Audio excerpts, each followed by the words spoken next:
Good morning, everyone. Good morning. Good morning to my lovely wife.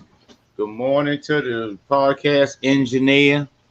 Good morning to everybody out there in podcast land. Hey, damn, see, seem like it's been a minute, don't it?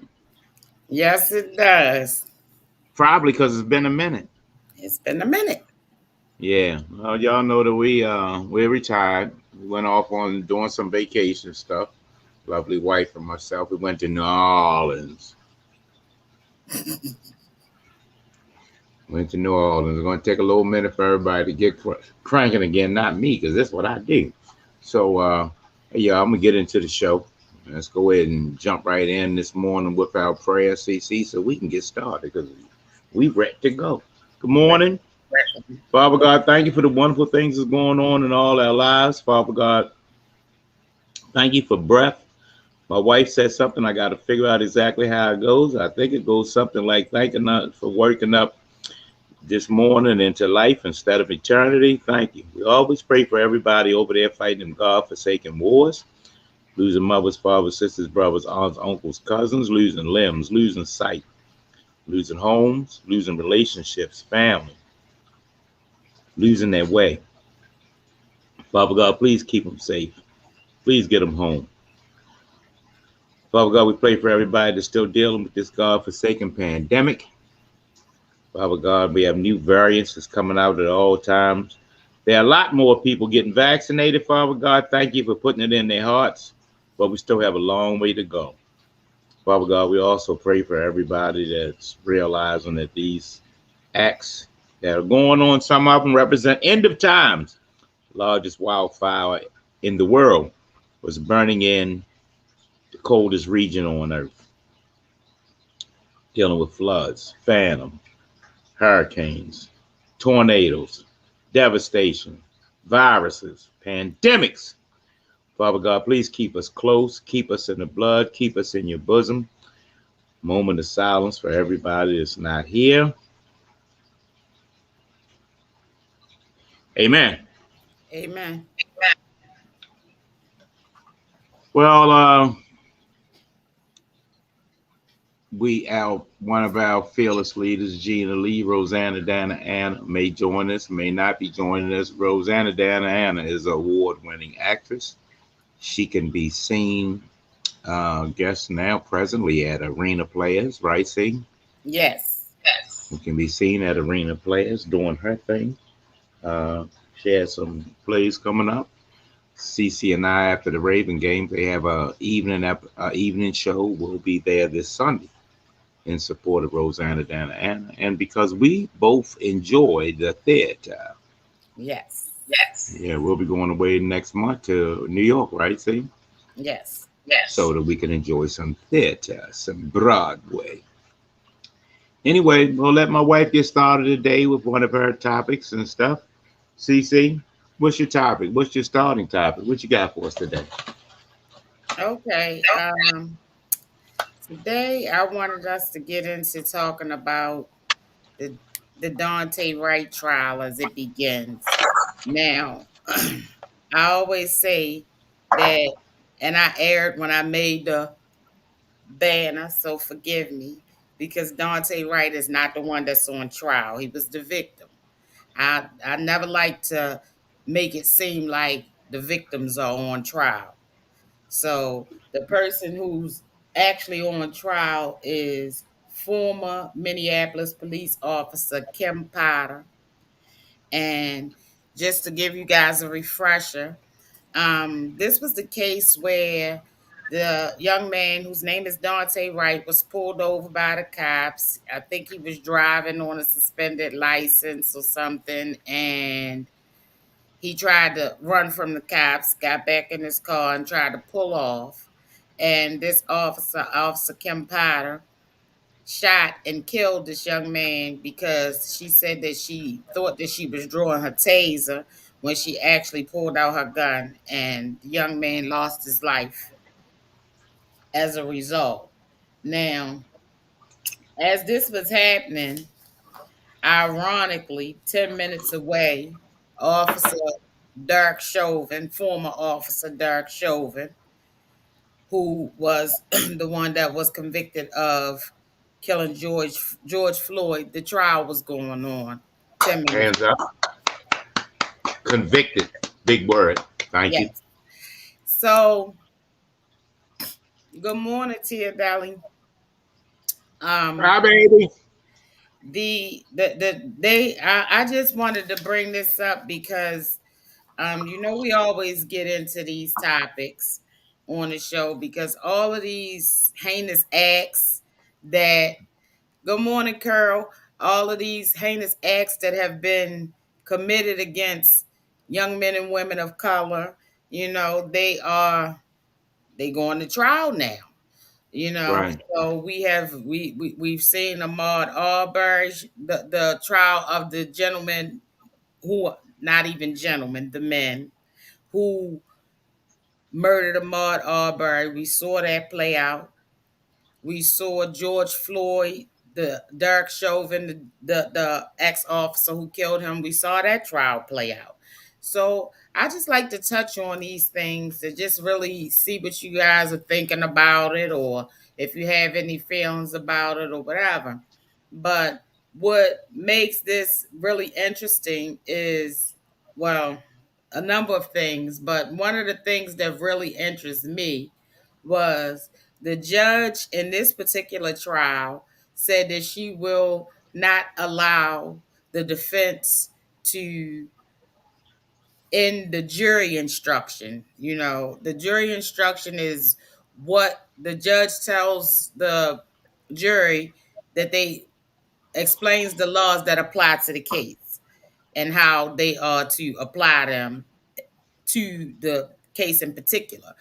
So the judge said that she would not allow, and the judge's name is Judge Regina Chu, said that she would follow standard jury instructions and she would not allow the defense to enter into the the excuse me, y'all. The defense was asking her to enter into her jury instruction a description of what Mr. Wright did, meaning that they wanted her, as she gave her jury instruction, to describe his actions when the situation took place. And the judge denied that request because she said she's just going to follow the standard jury instruction. Now, what makes that interesting is that a description of his actions during the time the incident took place would be something that would more or less go more in favor of the defense because Correct. they want to paint this picture of this wild out of control person and all. They want to paint him with this brush that will villainize him, and he's the victim. So sticking to the standard jury instruction works more in favor of the prosecution because they don't get that broad stroke to describe all of this. We just gonna stick to the facts, which, in my opinion, I think that that's what should always happen. You know, because they wanted to say that his, and I quote, his conduct was unreasonable and his own negligence contributed to the tragedy here. So, with that, I mean, to me, all of these, I mean, I know that it's the job of the defense to defend, but at some point, we got to stop letting these trials play out in ways that make victims villains. No matter, I go ahead. go ahead. No I matter want. what, Okay. go ahead. Righty. I was saying if first of all, that's a great topic. See, way to get us right back in here. Simply us right back in here, right on path, hitting hard, swinging for the fence. That's what our podcast does. And if I.e. to the novice, to the person who's not the avid reader and stuff like that, and give you my version of it, this is what I learned when Dr. Ted was talking about the last trial. This is the same tainted situations that they try to place us in. Persons don't realize, if I'm not mistaken, see, this is the game that they played And what's the gentleman who the defendants got off on? The shooter, the whoever he is, that shot the 3 persons from Black Lives Matter. What happened was that, yeah, what happened was the same thing. Yeah, read Tia said, comment, Tia please. said I was going to say the same words. Victims become villains. Exactly. Tia is a friend of mine, a highly intelligent, well-spoken individual. Let me tell you something else, Tia. This is what I'm saying. I love this part about my wife's portion. First of all, I love my wife, so that don't get that twisted. But I love the way my wife calls out a coward, calls them by name. My wife likes to bring a situation to a light where you understand. And that's what Tia's point is. You're trying to sugarcoat something or taint something that's not true. You know what I mean? I'm an ex-West Baltimore dope fiend, jailbird, crackhead, alcoholic thug. One more time. I'm Maurice Tates. I'm West Baltimore Party Marty. I'm also an ex-dope addict, drug dealing, alcoholic, crackhead, 131 pound, 29 waist weighing, sitting over there in a penal institution thug. So I was saved by my Lord and Savior Jesus Christ and NA and AA and prayer. I was saved by my Lord and Savior Jesus Christ and NA, AA, Salvation Army, and prayer. But I'm not a Bible toter, but I am saved. But 2 Corinthians 5:17 says, therefore, if any man be in Christ, he's a new creature. All that's old is old. This is a new me now. I agree with everything that NA taught me and AA taught me, but I would not stand up in front of the room anymore and say, hello, my name is Maurice, I'm an addict. I'm no longer an addict. I'm no longer an addict. Don't tell me what I used to be. Don't tell me what I used to be. Look at my wife. Smart, loves me. 46-year-old. Give her next year, I'll be 65. Found something that she sought after in a husband in me. My wife's never been married. I've never been married. She picked me. I picked her. I said all that because she wouldn't have picked me 40 years ago when I was banging guns and stuff like that. I'm not that person anymore. This person right here, and CC pays the bills in the house, i.e., mostly with my money. Our money, because my wife is retired from the great state of Maryland too. She has her own damn money. But if she can choose what account to go into, believe you me, men, don't ever get it twisted. It's mine first. My wife knows my account, my credit card number. I don't know it. She knows it. She recites it. She never looks in the wild or nothing like that. She knows how to pay bills with our account money, and then she knows how to pay bills with my money. But let me tell you something. This topic that she started right here was a great topic to start off our podcast with. Deceit and deception, trickery, illusion. It's what they're trying to pull again. They want you to go up there and tell this person that he did something wrong. My wife pays the bills. So like I'm saying, she's in charge of this. Do you know we had a vehicle that the tags had been expired? I just found out almost 2 years that I drove around in. Right? See, the Jaguar tags was out 1 year and 8 months. Right. There's lots of people out there who couldn't get their license corrected with the pandemic. There's lots of people who tags were bagged with the pandemic. I haven't been able to get the handicap thing sticker renewed. That thing is a year and something old, isn't it? Yeah. We still can park with it. This guy that license was suspended or tag suspended or something like that. That's a traffic citation.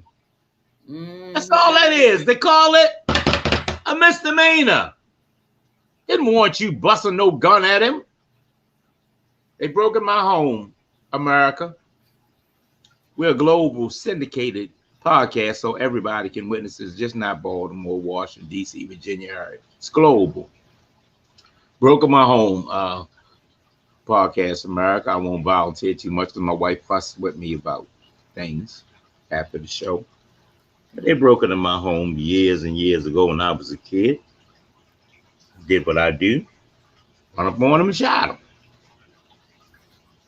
But when it was all over with, I went to jail.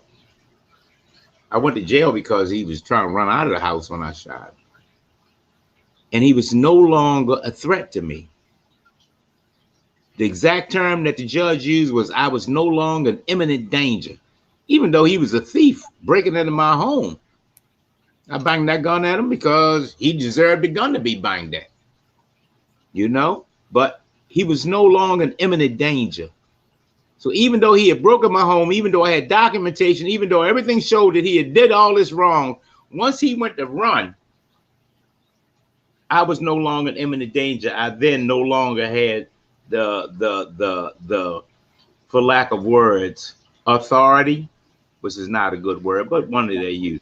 I no longer had the authority to shoot him or assault him or detain him because he was leaving. I was no longer in imminent danger.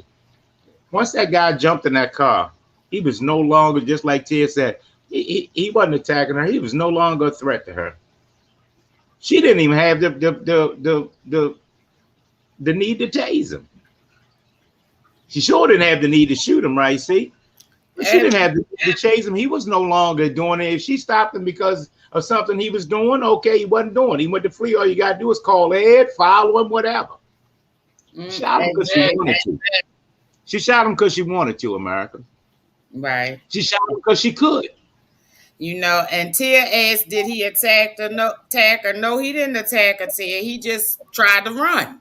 You know, Yeah, like many black men do when they pulled over by the police. They try to get away because they know that going into custody, sometimes they may not make it out. So, and, you know. And let me tell you this too, see, this is something I'm very rarely get to do, but let me correct my wife. When she said, you know, the fear of a black person going into custody. Let me tell you something. Fear anybody going into custody. No matter how tough we act, black, white, Jew, Gentile, rich, poor, man, woman, don't nobody want to go to jail. Right, see? Yeah, everybody does whatever they can not to go to jail. What's anybody know this? In Denzel Washington's line? What's Denzel Washington's line in Training Day? You want to go to jail? You want to go home? That's true. That's true. Nobody asks everybody.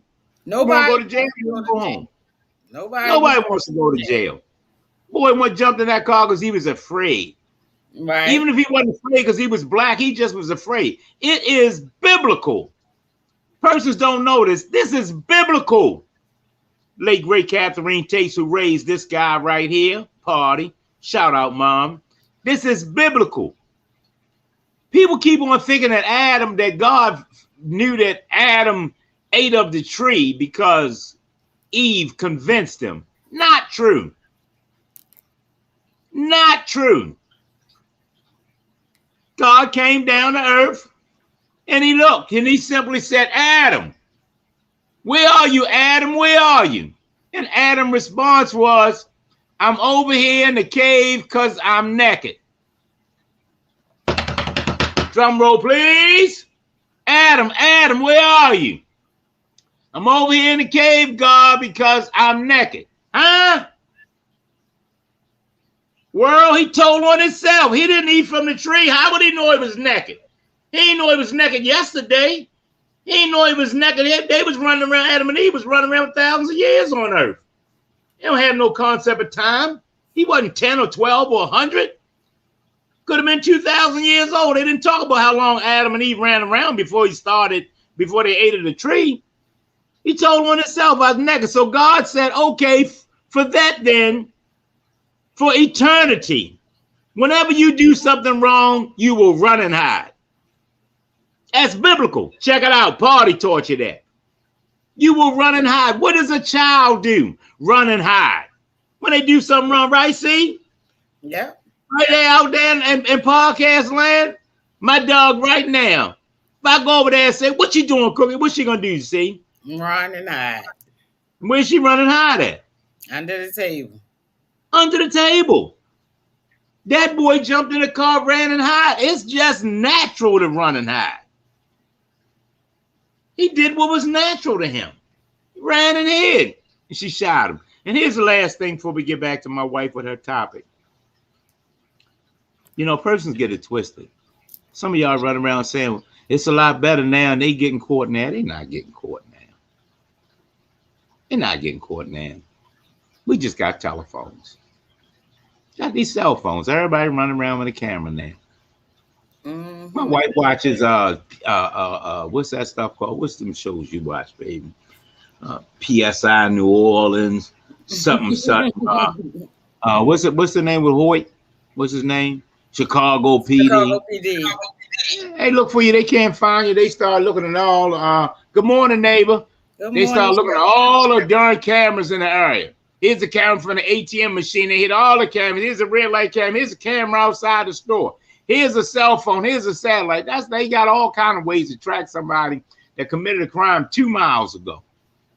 But back in the day, they had them. Once you got away, they asked a few witnesses and you were done. It ain't no better now. We haven't gotten any better. We just got cameras. Cece and I Right, was just talking right. about it. We just came back from New Orleans. I seen about 10 cameras on the whole trip. Didn't you see? Yeah. You don't run around with cameras no more on vacation. They got their cell phone. That is their camera.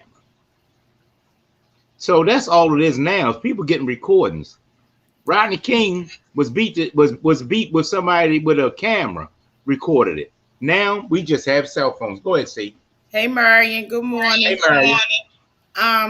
And the thing that was the thing about this case is that this came to light not because of the cell phone footage of a civilian, but because of her own body camera footage. Oh And yeah. and Tia asked, "Do you ever believe laws will be fair for blacks?" No, Tia. I really don't. I mean, I think we have a really, really long way to go. But the only way to get anything accomplished is you have to start somewhere. So these people being all these trials coming up and these people, being held accountable for these heinous acts that they committing against black and brown people.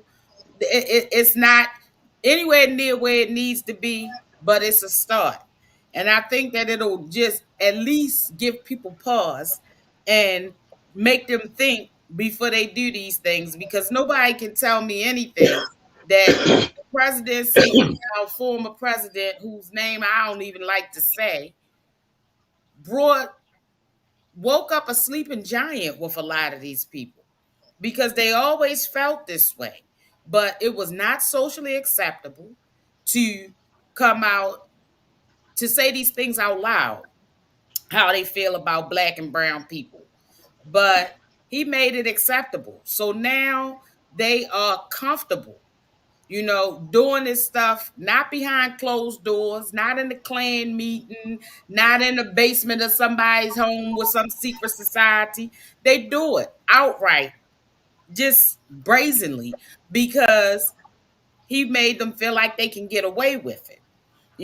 But the thing is that I always say, anybody that knows me knows that one of my favorite things to say about him is I'm grateful for his presidency because we had a lot of snakes around us and didn't even know it. You know what I'm saying? Yes. We had a lot of people around us that had ill will towards us and we didn't know it because they were scared to say it, but now they loud and proud. And I don't mind. I don't mind. I just like to know who you really are. So now that you've exposed yourself and shown who you really are, then I'm okay with that because I don't like you no more than you like me, so I'm cool with it. However, what I All what I I want, in my Michael Jackson voice. All I want to say is they don't really care about us. I mean, that's not anything bad. I'm not gonna knock the wonderful people for that. But Michael Jackson said it real simple. All I want to say is they don't really care about us.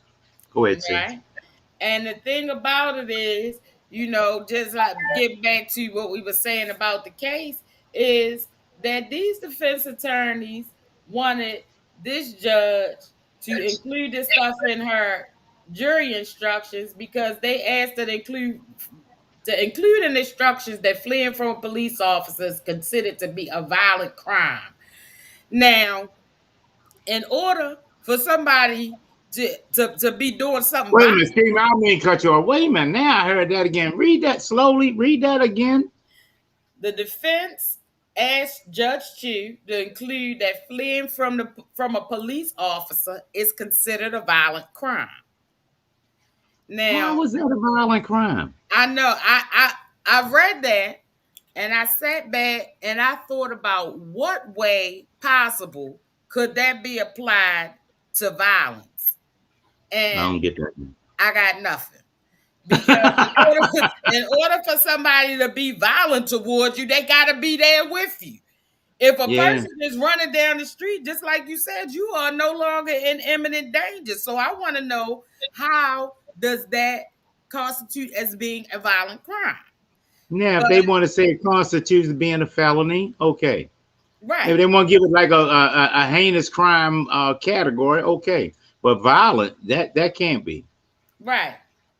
And the judge rejected it, saying that fleeing from a police officer is not always a violent felony and that the allegations of rights actions can be presented. Now, of course, when they present their case and they have testimony, of course, they can bring up all this stuff. They can make him look as bad as we all know that they will. Uh-huh. But that's for the trial, it's not for the jury instructions. And if this I mean, so many things about this. We covered this when it first happened, and it's disturbing because we got a lot of people that join us that are security, law enforcement, former law enforcement, and I always tell everybody you can fill encyclopedia with the things that I don't know. So if anybody knows something that I don't know, feel free to chime in. But we talked about this at the time, that your taser is supposed to be kept on one side, and your gun is supposed to be kept on the other side. And you're right, Yeah, Murray. you're And right. they, at the time, I think we discussed that the gun is supposed to be on the non-dominant side, Exactly. so that you know that you're making a conscious decision to reach for your gun because you got to reach across your back. I'm an armed security officer too. Let me tell you something. Guns and tasers don't feel the same in your hand. Right. I, I, carry, And I that carry was a gun. I'm a licensed gun carrier. They don't feel nothing the same. and that was the next thing that I was going to say. And even when you get your hand on it, now, if somebody's trying to kill you, your life is in danger, and you may not have time to process what you touch, what you feel, but he was just running away. You're a police officer. I'm pretty sure that this is not the first time somebody done ran on you. And it was more police officers there too. So Right. catching them wouldn't have been no problem. It was 4 officers there, if memory serves correctly. Yeah, But but they showed other cars too. and this is an officer with over 25 years experience. You know what I'm saying? This is not some rookie that this was their first day. Good morning, Alan. This is not Because some rookie officer, or he or she didn't know any better. This was actually a training officer. So and this is somebody that had over 25 years of experience on the force. And another thing that just strikes me as off about this is, no, Officer Chauvin wasn't there, but at the time when the incident took place, the Chauvin trial was being held 10 minutes away. Now, which brings me to the next point that I want to say is that what's going on in Minneapolis? You know what I'm saying? Why is it that every time it seemed like Minnesota and all of this, it seemed like something is rotten there, because whenever they come into contact with a black man, he wound up dead. You know what I'm saying? Like, what's really going on? If you scared, say you scared. And if you scared, if you that scared, don't be a cop. You know what I'm saying? If every time you see a black man, you feel like your life is in danger, even though you the one with a gun on one hip and a taser on the other hip, and you got the biggest gang in the world, which is the police force behind you, yeah, yeah. then if you're that scared, find another job. That's one thing that people don't realize. Law enforcement is not for everybody. Marion, Maurice, just like I used to always say, people when we was at Perkins. That ain't a job that's for everybody. You Absolutely know, not. everybody want the money. You know, Way down. everybody want the money. Everybody want to be in the loop or whatever. But that's not a job that's for everybody. It's a dangerous job. I So say you're a chimp. That ain't the job for you. I jump in there. See, I jump in there. We're talking about Perkins. Shout out to the great Clifton T. Perkins and Taylor Manor. I look at that unit. I met my wife. She and her and Marion and Girl. yeah, girl. Look at him. Carol with the nose. You know what I mean? Tony. You know what I mean? Boom. Let me tell you, it was really funny to me that these women literally ran this unit. They didn't care if you were aggressive and stuff like that. Marion's a holy roly Bible told her. You say, "Hi, Marion, how you doing?" "I'm doing great. God's got me. Jesus, all that kind of stuff." Marion, if you hit Marion, will slam you down. My wife just as dainty as can be and stuff like that. But at work, I'm going to tell you, you know what I mean? If you a chump on these units over there in these godforsaken hospitals and mental institutions, you a victim. You start off as a victim, later you become a volunteer. They pick you to hit on. That's what they'll walk past 10 people and pluck shit out you. Don't Absolutely. find out the hard way about Marion. Don't find out the hard way about Cece. Don't find out the hard way about Carol. Don't find out the hard way about these people over here, Clifton T. Perkins. They come and they do whatever they can to help you and assist you and get your life back on track, but they're not there to be beat up on. You know what I mean? Show me what I can do to help you. That's their favorite line. If you ever watch them people over there, that unit, they worked on their missions unit. And I heard Marion Cece and them say more than one time, all that Ohio and stuff like that ain't gonna help you. What can I do to help you? These women are tireless people. They always got time. They got a lot of compassion and stuff like that. But if you think that they some kind of punching bags, believe you me, don't find out the hard way. They're not. But the reason why they're not, hey Kay, how you doing, Bunny? But the reason why they're not, because time. I'm sure they all been beat up once or twice in the early going. But after that, after 3, 4, 5, my wife's retired from there. It's a bunch of them that's getting ready to be retired, but they all got enough service to retire as we speak.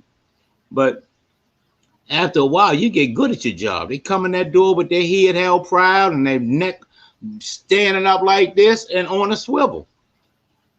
You run around talking about being a cop, and they hard at the post office. There's a whole bunch of jobs for you that may not be for you. Absolutely. And this is Hennepin County, and first of all, this is not going to be popular, as some of the things that I say aren't, but y'all know I don't care. Black people, please, beautiful people, please, stop going to these places that don't want you. It's a lot of places out here, and I know easier said than done, but a lot of these people relocate and move to these places. This is some place that's 74, the demographic of Hennepin County is 74% white.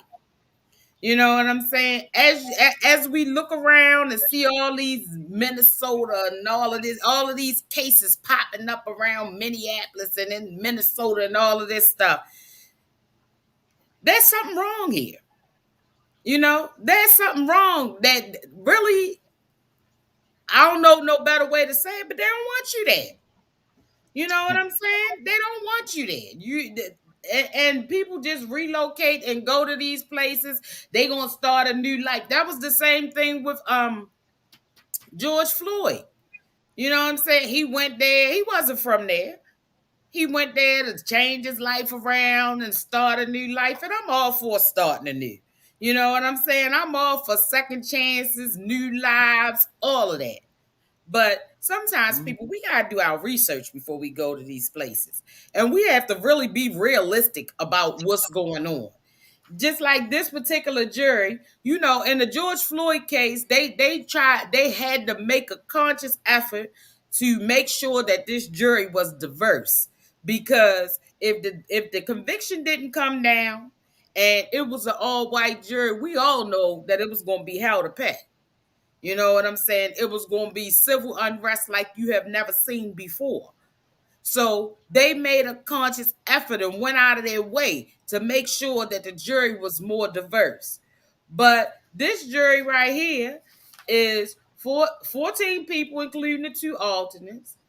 9 of the 12 are likely 9 of the 12 white, 1 black, 2 Asian, and the 2 alternates are white. You cannot, and this is just one woman's opinion. They say that you will be, you can't get a fair, to me, I just don't see how you can really get a fair assessment of what's going on if you're in Minnesota as a black person. You know what I'm saying? Let's just step even outside of this case and this young man being murdered. But you have a right to be judged. Say you go there and you get locked up for something. You're supposed to have a right to be judged by a jury of your peers. They can't even really find none of your peers there. You know what I'm saying? Because to me, my peers are people who have similar experiences that as I have. And it's no way, shape, or form, just like we can't understand white privilege. We can never understand it. We can study it. We can read every book. We can talk to every person, but you could never understand it because it's something that you'll never experience. And they cannot understand the plight of black and brown people in the United States of America because the experience is just different. You know, so when you talk to people from different races and different ethnicities, they, in their mind, you see how some of them may look at us with these protests and Black Lives Matter and all this stuff and say, oh, we just troublemakers that just want to stir things up because they don't understand because they can't understand. You know, that being said, once again, everybody that's out there, thank y'all for welcoming us back into your home, on your phone, into your computer. Simply Us podcast. We've been off for a minute. We've been on vacation. Thank you for welcoming us back. My wife is hot and heavy on this topic that she's on. We have more topics to discuss, but in closing with that, I just would like to say that the chaos and confusion that comes on sometimes with these things, all because of different opinions. Persons have different opinions on stuff.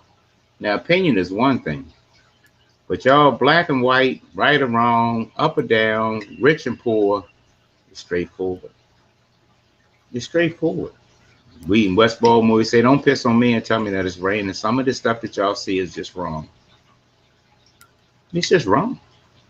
That's all. It's an injustice, and you be able to do that. It's an assault. But how they say, see, put lipstick on a pig, it's still a pig. It's still a pig. All these things you want, any kind of way that you want.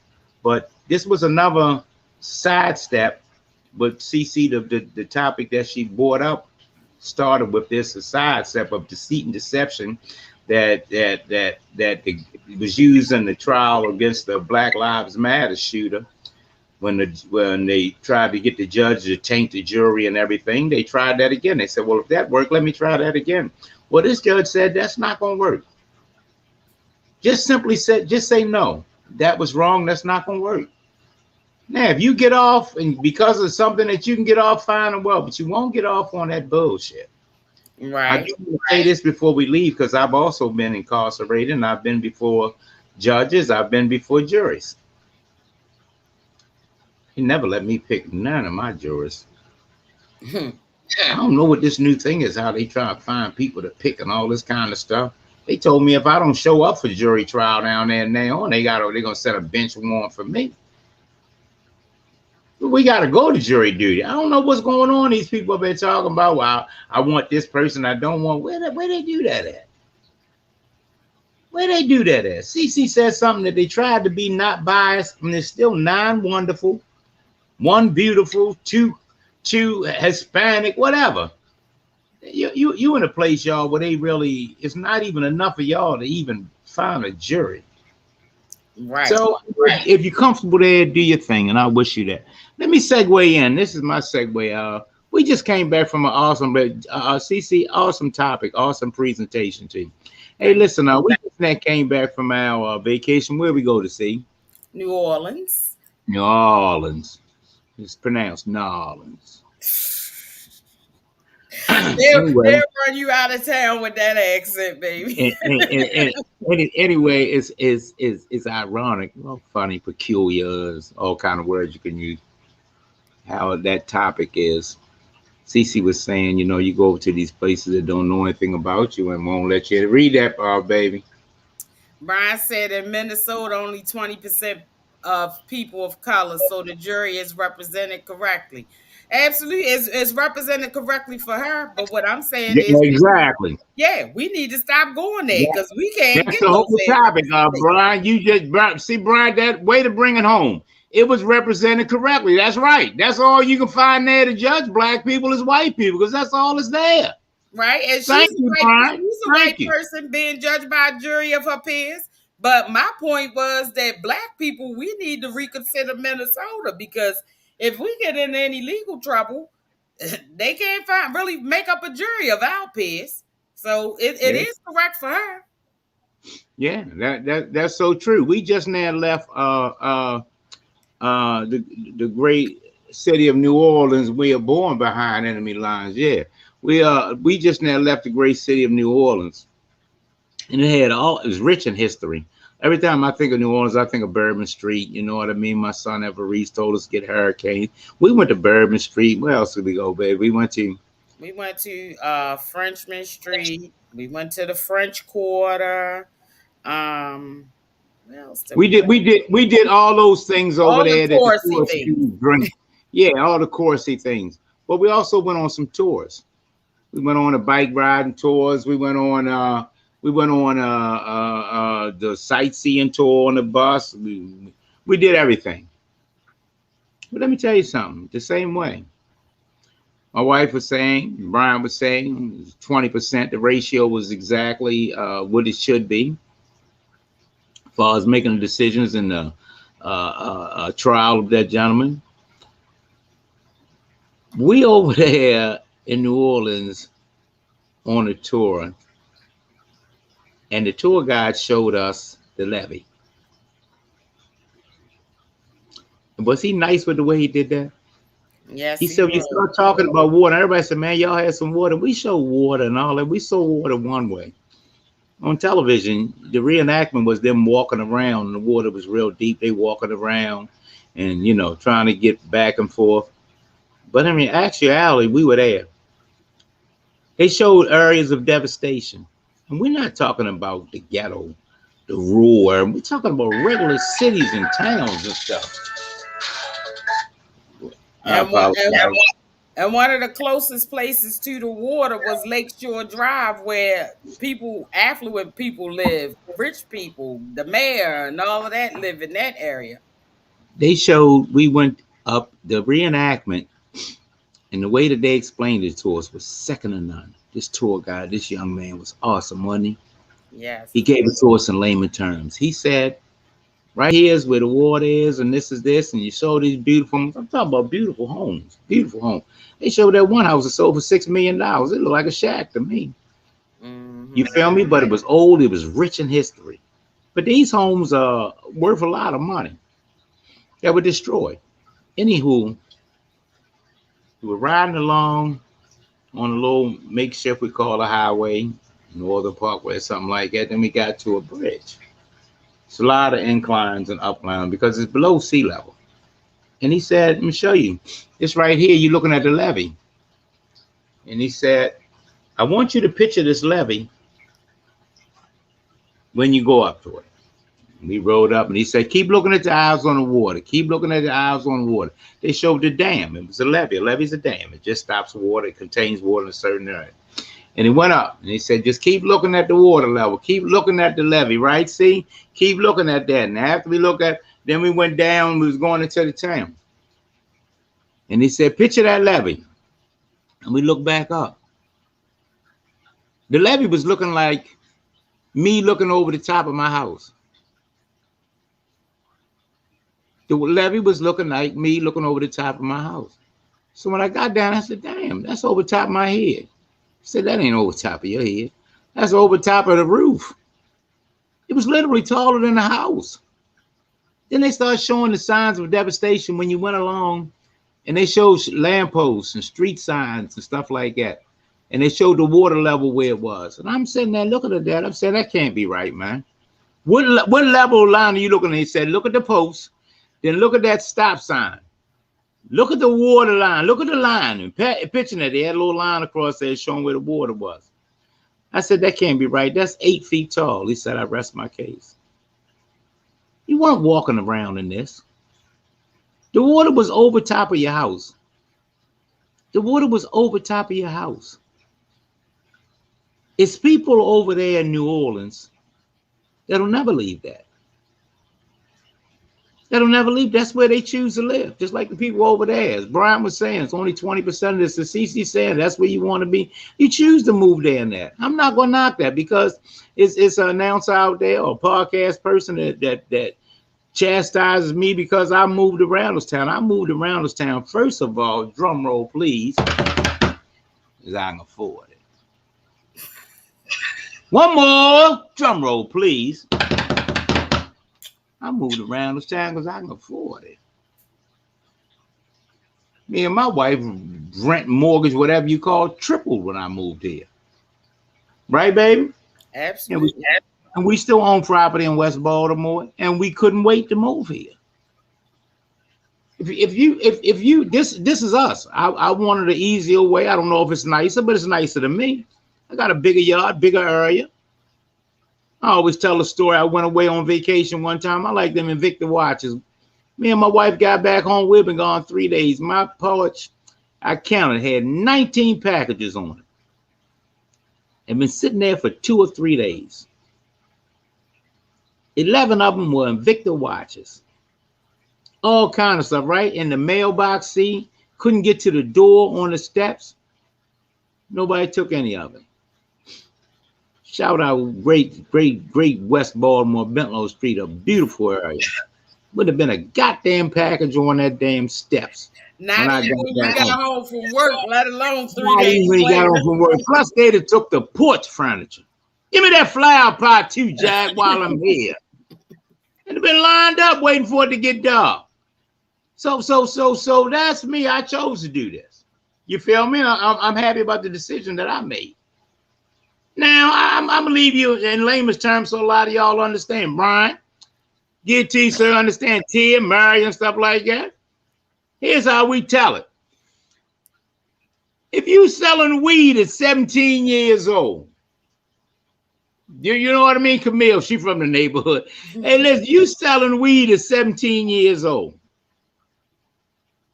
And you running around now at 37, still thinking you slick and all that, and you still selling weed. You ain't even graduated to coke and dope yet. Something wrong.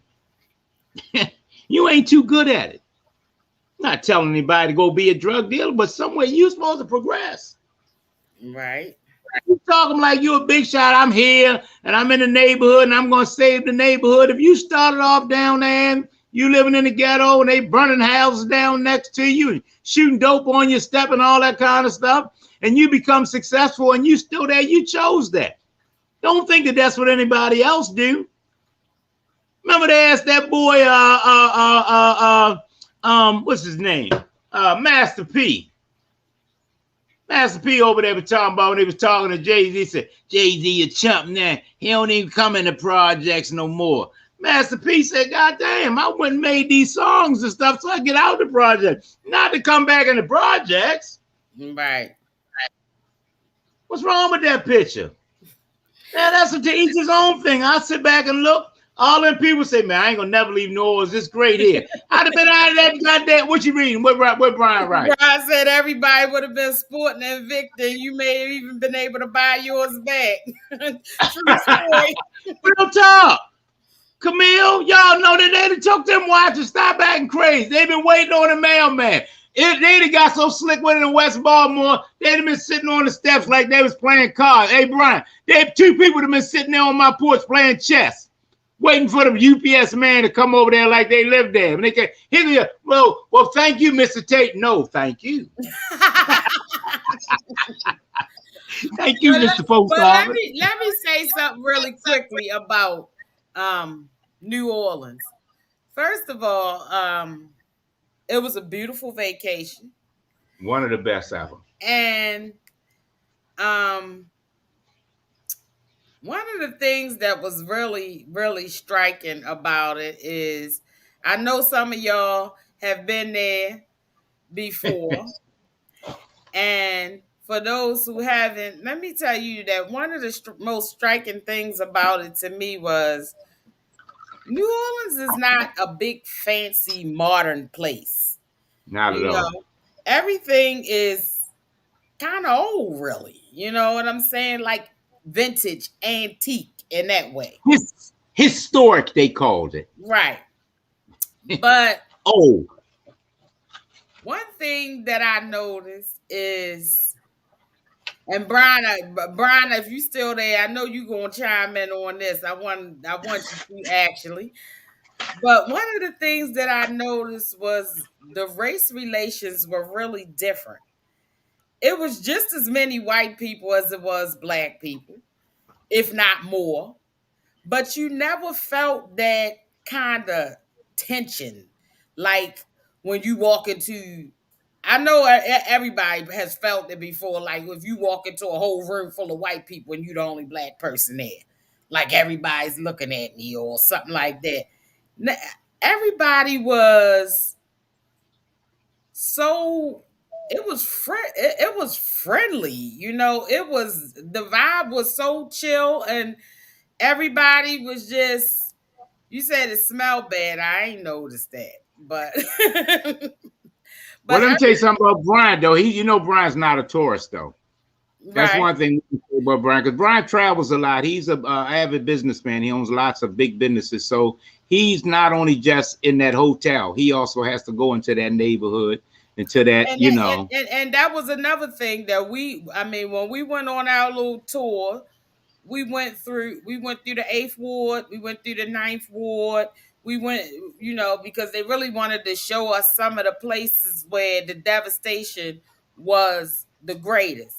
Now, funny thing is that when we were flying in and we were getting ready to land, Maury said, "Why do all these people have these blue roofs?"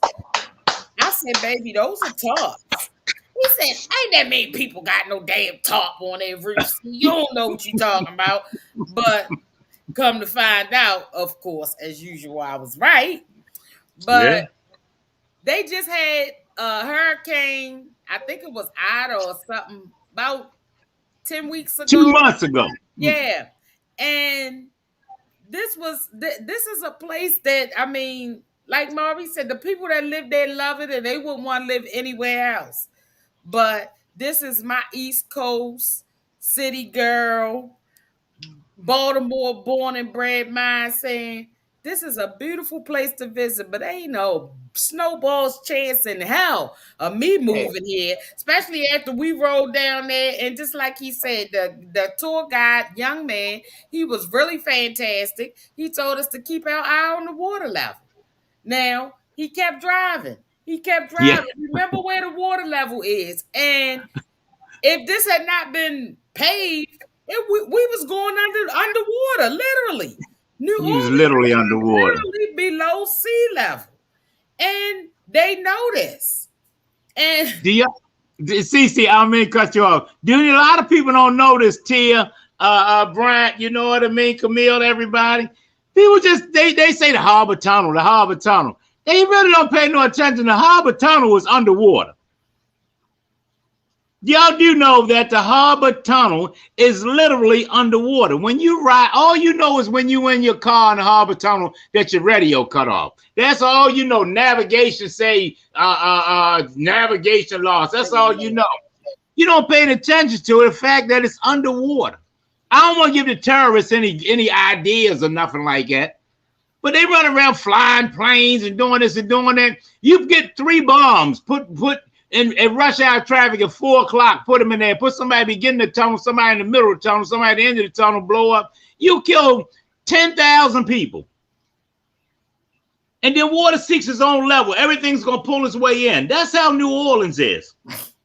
When that devastation started, it just kept going. Water seeks its own level. It'll pull everything in. It'll pull the toll booths in. It'll pull the bridges in. I don't care if it's an ocean liner big as the Titanic. That water is going to drag that boat into that hole where it's seeking its own level.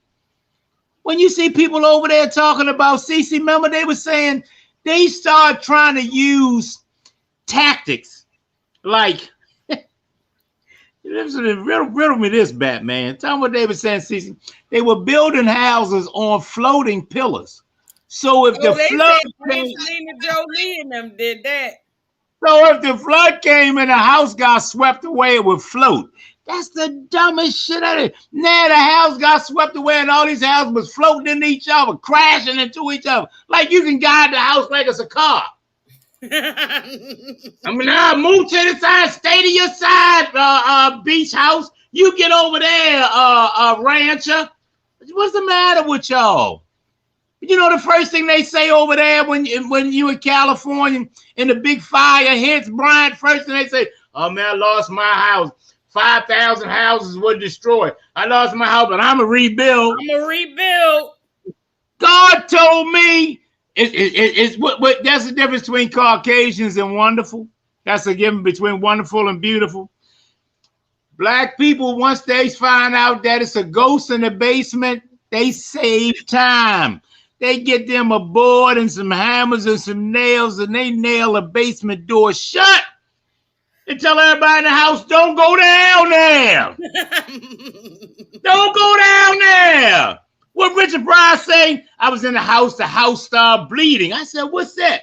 The house said, get out. Richard Pryor said, I said, goodbye.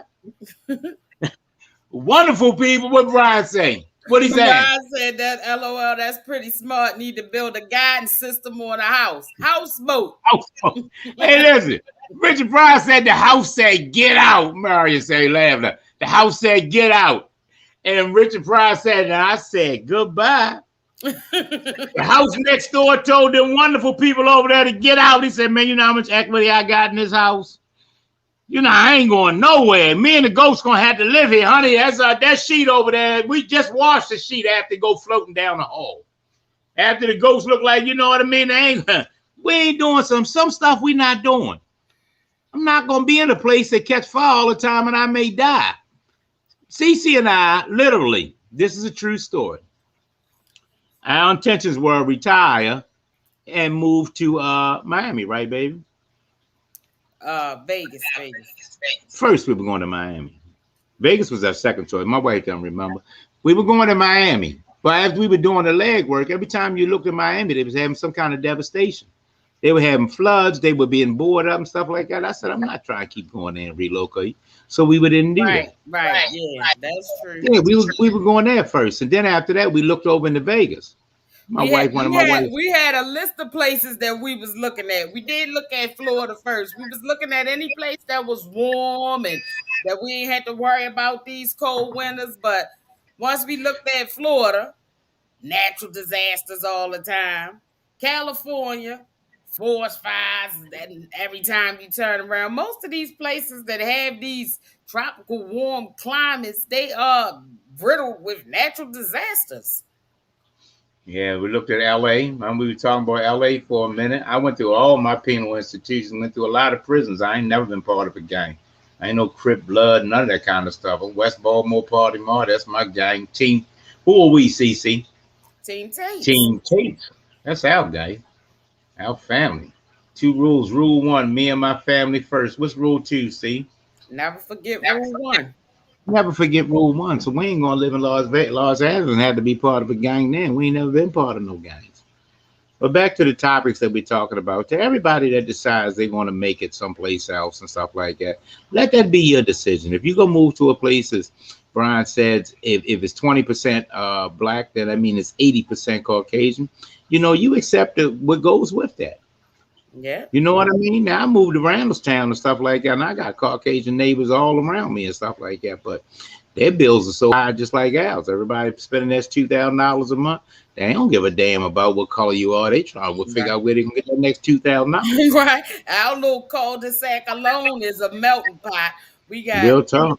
we got Mexicans, Africans, African Americans, Caucasians. We got everybody that you can think of, right? Just in this little cul-de-sac. And it's And we no, mean that literally. We yep, mean that literal. All those ethnic groups that you just named, they all live here. They all live here, and everybody mortgage is $2,000, and everybody just want to get their $2,000. right. That's it. I don't give And a got the damn about best nothing else. neighbors in the world. I And wouldn't live anywhere else. everybody and if I just want to say this because it's crossed my mind as we talking about the neighborhood. For if anybody know who that snake, that skunk is, that went down there to the Randallstown Walmart and robbed and stole the damn Salvation Army bucket. First of all, shame on you. It's a He did special what now? went over there and act like he was putting money in the Salvation Army bucket and went and stole a whole bucket and ran off with it. Over $600 they say was in the bucket. Who knows? Where was But the person at? I guess the person was right there. And then one thing about it is it's a police officer right at the entrance of the Randallstown Walmart. So I mean that's a whole nother story. But he went over there and act like he was getting ready to put money in it. And when he walked up to it, he snatched it and ran off with it. Now, Yeah, I don't know if I've told y'all. Well, I know I tell this all the time. I want y'all to know one of the reasons why I'm actually well today. Like I said, always my Lord and Savior Jesus Christ and my wife did the work. But I'm a product of the Salvation Army Recovery Center. I went in the Salvation Army weighing 131 pounds with a 29 waist, strung out on dope, coke, crack, and ready. And I came out of there prominent member society with a job. Did my 6 months in there, and that it helped save my life. Got a good friend. Shout out to Junie Hawkins. First of all, shout out to Daryl, Mr. White's son, who came there and spoke and helped. Was a major thing in changing my life because he was about as the worst I could have seen. Well, nobody worse addict than Daryl, and I hadn't seen him. And when I saw him, he was running meetings and stuff, and I knew if he could do it, I could do it. Y'all, anybody that does something to the Salvation Army is a damn scum. mm-hmm. First of all, you're damn. And when I heard that story, that's what it made me think about. Yeah, you're And damn scum. If I y'all just see that want to, bucket, right, if you see that bucket, or if anybody, like I said, we don't beg for money on this show. But I thought that some things that I hear, I'm not a extremely sensitive person, but some things that I hear just make me not be able to rest. And when I damn. heard that story, knowing my husband's background with the Salvation Army, that disturbed me. You know what I'm saying? Right here at Christmas, people doing their work, doing God's work, trying to do things for the community, outreach, and helping people change their lives. And somebody would do something like that. So I just wanted to say, if anybody get in the area, you know, if you see the Salvation Army people out there, or if you get in the area of the Randallstown Walmart or anything, stop down there and drop a couple dollars. And those they were really disheartened, and it was a disheartening thing to me as well. So I just wanted to say, every little dollar helps. If it's $1, if it's $2, and give what you can, because that's what charity is about, giving what you can. So give what you can. Yeah, yo, real talk. When the show's over, I'm gonna throw me something on and go down there and put $20 in there. Um, that's sad. I didn't know it's first I heard of that. That's a very sick individual. And personally, Mhm. I would like to find out who y'all whip your ass. Right. You would turn me on and whip your ass. And Piece of shit. you would deserve it. I don't You usually piece don't of shit. condone Maurice saying stuff like that, but you would deserve it. Yeah, you piece of shit. But anyhow, so that's what I'm saying. The back our topic was make these decisions that you make them, live with them. You know what I live with. If you went over there and you got that girl because you say she got that nice ass, and the head is great and all that kind of stuff, you should see her twerk and everything like that. And you come home to her and she was sneaking around with you on her boyfriend, and all of a sudden now she's sneaking around again. Then you gotta live with that. You Mm-hmm. knew good well that that's what was going on. Read that, please, baby. Camille said, I gotta tell you, Maurice Tate, you all kept me away from that lifestyle. It makes my heart smile when you guys tell me how proud y'all are that I never got caught up. Thank you, big brother. You're welcome, Camille. But I'm gonna tell y'all something else. We won't tell our business, but I'm gonna get you something real quick. Camille's uncle is Q. If you from West Baltimore, you know who Q is. I'm gonna tell you this. You heard about a kid. If you ever seen the stories, what is that? What was them boys over there? CC over in Patuxent, Patuxent Five. You ever talk about but not Patuxent Five when they overran the jail? Tough. They well, they always talk about a kid. It was a kid with them. Yeah, that's Camille may or may not even know this, but that kid is our uncle, Quentin Whaley. We called him Q. He was the youngest thug out of West Baltimore. He helped make West Baltimore. When you start talking Liddy and all them, you talk about Quentin. Anyhow, when nobody doing nothing to Camille and Cavadas and them anyhow. Consequences and repercussions for them with Q's family. But that being said, y'all, these decisions that we make, now he was 14. He was 14. Q was one of the first persons. He's the reason why we have wavering to try here as an adult. Q had two bodies when he was 14 years old and no longer could get away with being a kid or a teenager. Had to try him as an adult. He was a thug. He owned my brother, Black Purdy. I know. Anyway, tell Q I said, hey, to Camille. Hey, listen, real talk. When you make these decisions and stuff like that, if you pick the one that twerked, if you pick the one because the head was great and all that kind of stuff, and all of a sudden now she's in your house and she's still ripping and running and doing all these dumbass things, then get her to twerk some more. No one in doubt. Hey, baby, you want some more head? You chose that. You chose these. When you went over there and you picked a place where the levee might break and you underwater, and you know what I mean, because your house is only $300 a month, go ahead. If you stay down there in West Baltimore where they run around back and forth and they bang and go, yeah, that Q is Quentin Whaley, Brian. Hey, listen, Riggs Avenue. Listen, so when you make these decisions and you moved over there in Los Angeles and you know they were gangs, that's it. You get what I'm saying? When you banging guns and stuff like that, you may go to jail. That's it. If you went over there and you moved to Minneapolis and all of a sudden somebody called you a NIGER, that's what they call you over there. You knew that when you moved there. You knew that when you moved there. I mean, make good decisions, stuff like that. I'm not saying that if it's for you, it's for you. Right. If it's for you, it's for you. If it's not, it's not. You get what I'm saying? I'm gonna tell you something that happened. My wife and myself had put together this game plan. I didn't just get up and decide that I was going to retire. Wasn't like that at all. I retired, put in my time, full retirement. My wife's retired, put in her time, full retirement, and I'm drawing Social Security. I turned 65 in less than a month.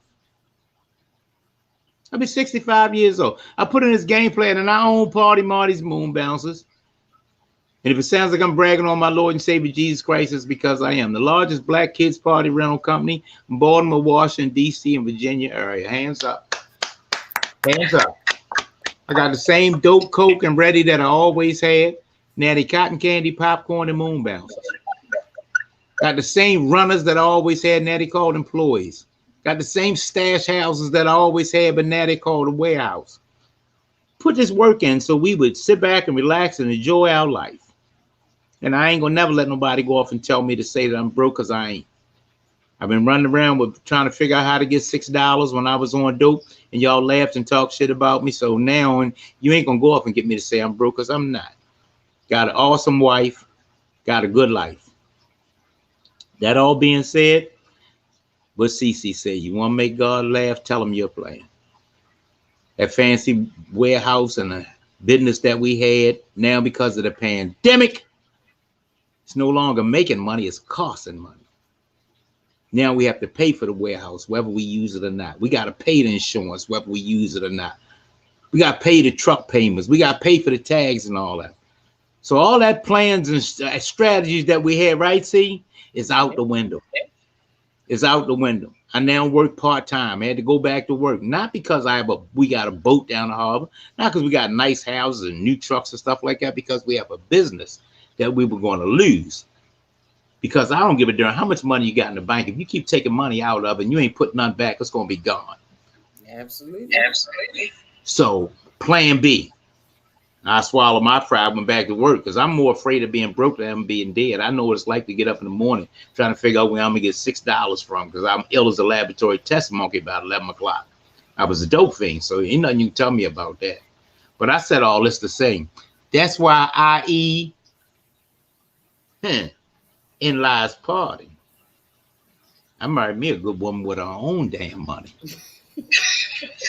I married me a good woman with her own damn money. We went to New Orleans this time. Money was a little funny. My wife paid for this trip. My wife paid for this trip, paid for everything we did, paid for all the trips, did everything. My wife got her own damn money. Now, when we got back home, when that check came in and that retirement came in, and I'm back, I'm back again, I'm party. All the way up to about the 20th when I'm broke again. But I said this, I got somebody some help. I got me a young pretty wife and she's smart and all that kind of stuff like that. But she got her own damn money, she can help me. Y'all get y'all something out there that can help you.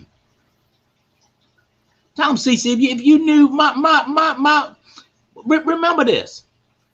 My wife told me that she ended up being in love with me when she knew that she could marry me because of my daughter. And that was the craziest thing. Yeah, that was the craziest thing. My wife said that she saw the way I treated my daughters and she knew that I would be a good husband. How did that happen?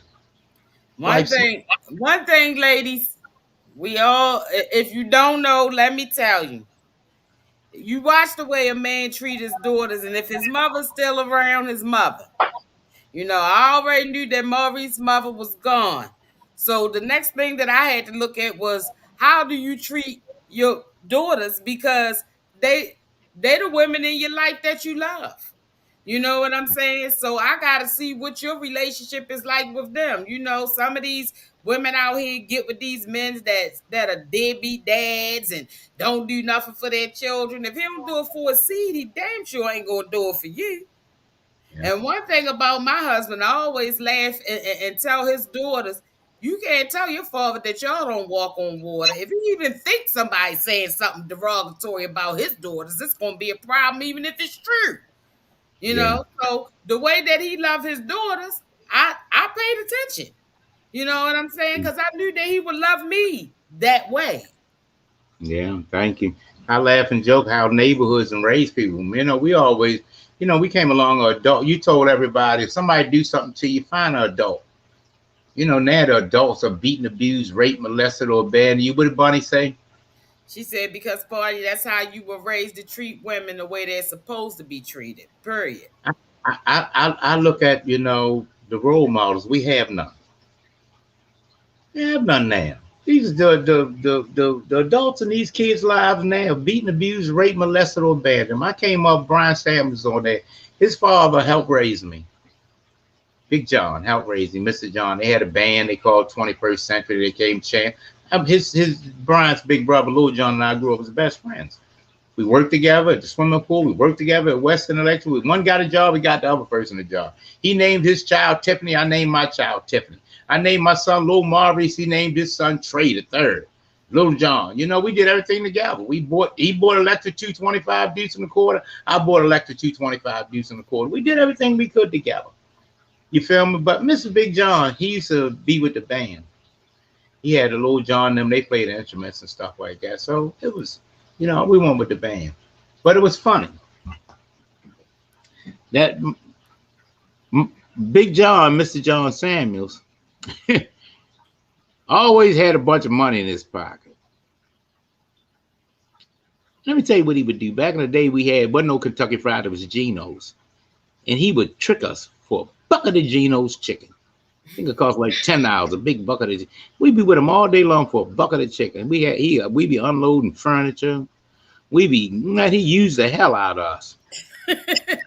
You know what I mean? But we didn't know because we were happy. But he was tricking us. We were safe. We were safe.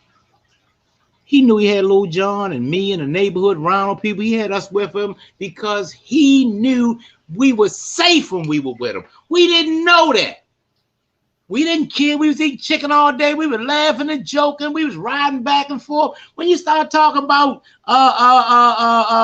Lil Melvin, start talking about Riley Hawkins and all these kind of people like these big shots. Big John knew them. They was on the first name basis. If you ever went anywhere that had anything to do with swimming, right, Bunny? Anything that had to do with aquatics in the city of Baltimore, shout out to Mr. Samuels, Big John.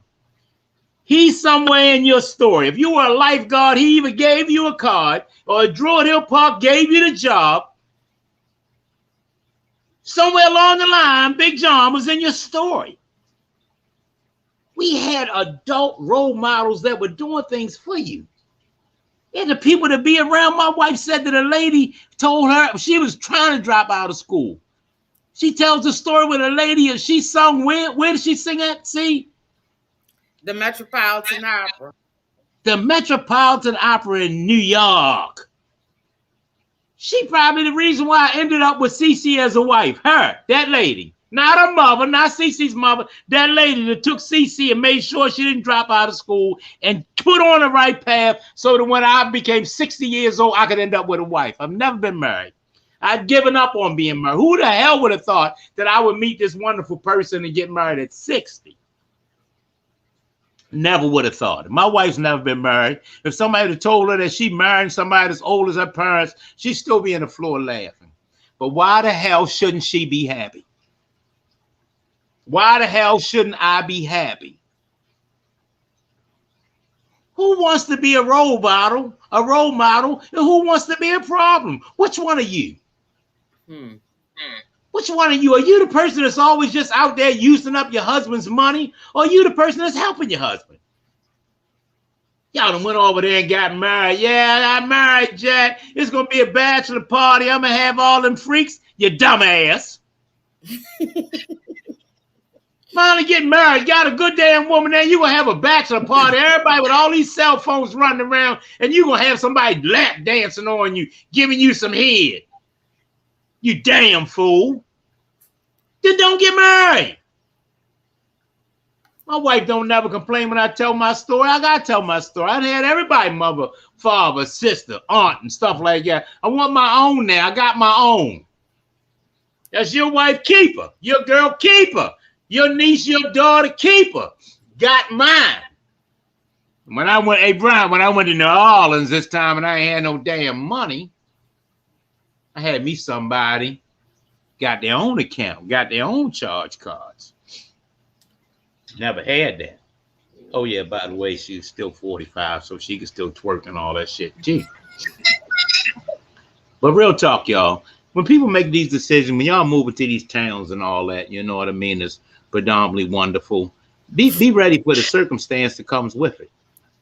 You're going to go off and move over there in New Orleans and you think you're going to solve your problem, Brian said, by turning your house into a houseboat, you damn fool. You got a stern wheel on there floating down the damn river. Your house ain't going to go under. You a damn fool. What they did, CC, what he say? They suing all their ass now. The people that built it, they're suing all of the builders that did this. I believe they said it was Angelina Jolie and Brad Pitt. Yeah, that's what it is. Yeah, suing the shit out of them. What they say? What's the other one? The guy built hey Brian, they built a power plant down there to run the levee, all electric. Now I want you to think about this, and this will step on Brian and them damn toes. Brian engineer background too. All these kind of people they built a levee. All the levees on the same system that's going to stop the water, and they got it to run by electric. What's the one thing that don't work by electric? Water. What's the one thing you can't run in water? Electric. They failed. And their rationale was that they put it on the power grid with a hospital because nobody would ever let the hospital's power go out. I mean, tell me about the hospital power. What about it, CC? went out. Well, well, And the daggone levee didn't even have its own generator, a backup generator, nothing. Just if the hospital, they ain't gonna let the hospital power go out. I mean, they paid somebody millions of dollars probably to come up with that plan. that's the dumbest shit you ever heard of in your life. Anyway, yeah, that was two good topics. TC, you got another topic? No, this is my topic. I love y'all, but we get ready to get out of here because as y'all can see, I'm trying to take out my hair. Anybody Damn, that's it's feel charitable, 12:30. anybody that's feeling charitable want to come past it with the CC helper take a hair out drive. I'll be here all day doing it. So I got some free drinks. I ain't cooking nothing for y'all, but anybody want to come over and help me, feel free. Hey, everybody, y'all. Thank y'all. This is great being back. How you feel, CC? I feel good. I feel great. It's always good to talk to y'all and get your opinions on these topics. And it always let us know that we got some real sharp, forward thinking friends. Yeah, real talk. Everybody has an opinion. Bonnie, he Okay, said, Bunny. CC. Okay, hey, listen now. That Bonnie said, caller. That sound like lunch get ready to come up. Cause good, I'm broke. I need somebody feed party. Hey, listen, y'all. All right, before we get to closing thoughts, I do want to say this though. Y'all, don't sleep on prayer. Don't sleep on prayer. We still in praying times, y'all. We still in praying times about anything and everything. We lost some neighbors across the street and some neighbors down the street. Please pray for them. We have situations going over there. These people going back and forth to court. Please pray for them. We have things that's going on, y'all, that there's no defense for.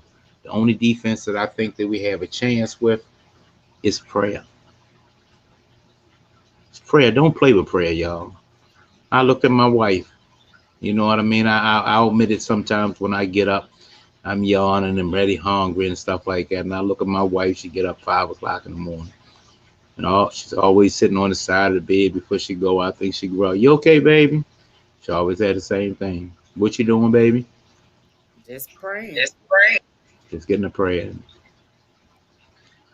I'm doing better with that. I say my prayers before I go to bed, but I haven't been getting my prayers in when I get up. But I'm on it now. I'm on it now. I have role models. I have people to look up to. I have people to look up to. You know what I mean? Somebody to teach me something. Y'all pick yourself a good partner. I ain't saying pick CC because she, a little mouthy. You might even do better to get somebody who don't have their own money. Because when they got their own money, they mouthy. They mouthy. When they got their own money, Marion out there, she work at Clifton Tea Perkins. She got to watch her too dark. She got her own damn money. You know what I mean? Bunny run around. She always pick it. We ain't gonna we're gonna let Bunny pick it the next time when She we go said out. she said dinner at Applebee's. You missed it. Oh yeah, well, all right, she did. She all right. Then it out. Oh, well, that's what's out. We out to then, because we can't let Gina pick. Gina and Bonnie. You can't let them pick where you gonna go eat. And where we gonna eat lunch? How about Ruth Chris? Ruth Chris. Yeah, Bonnie always eats someplace, but it's always nice though, Andy. See. Hey, one thing about Bunny, she know all the hot spots, boy. Bunny done took me to some places I never even knew existed, and they was right around the corner. We went right down there. We went right. We went right down there at Cross Street Market. Supposed to be old Cross Street Market. We went in there and said, "Oh, okay." Next thing we know, we made a turn, went up the steps and stuff like that. We was having a rooftop cafe dinner. They had like 50 TVs up there. We ain't had to worry about COVID. It was outside fresh. You know what I mean? It's good time. All right, y'all. CC, closing thought. Same thing. Random acts of kindness. The world that we live in today, we live in a world where somebody will go right here a few days before Christmas and steal a Salvation Army bucket. So we live in a world that is not right, and we're living in some really, really trying times. So I always encourage people to perform a random act of kindness. because that one word, that one kind gesture, that cup of coffee you might buy somebody when you go through the drive-through to telling people that you paying for the car behind you. Just the smallest thing can change somebody's life. And right here at the holidays, a lot of people are missing loved ones who've gone on. A lot of people are really suffering from depression and may not even know it. This is a big time of year for people to get depressed around the holidays. And I just say, along with the random acts of kindness, check on your strong friends. You Yeah. know, check on your strong friends, because some people always think that, we all human. And people think that the person that holds everything together, the person that's the rock of the family, the strong one in the friend group, the support system, those people need support too. They need somebody to check on them. If you don't do nothing but just call and say, I just wanted to know how your day was going. I just wanted you to know that I was thinking about you. Every act that you perform does not have to have a monetary value, because sometimes we don't have it when it come down to money. But you always have a kind word. You can always pick up your phone and call somebody and just check on them and just say, I just called you to tell you that I love you. Don't always call when you want something. Don't always call when you need something. Sometimes just call people and thank them for what they've already done, or thank them for just being them. So that, in closing, that would be what I would say to everybody. Just check on it, check on your strong friends, and just perform a random act of kindness. It don't always, people will be surprised at how good it feels to sometimes be on the giving end of kindness and not always on the receiving end. Big love to Gina just picked me up one day, and just, I always talk about how beautiful her nails are and I like her. She just picked me up and took me to get my nails done on her, treated me. Not because I didn't have money to get my own nails done, but it was just a random act of kindness. And I appreciated it so much. So do something nice for somebody today.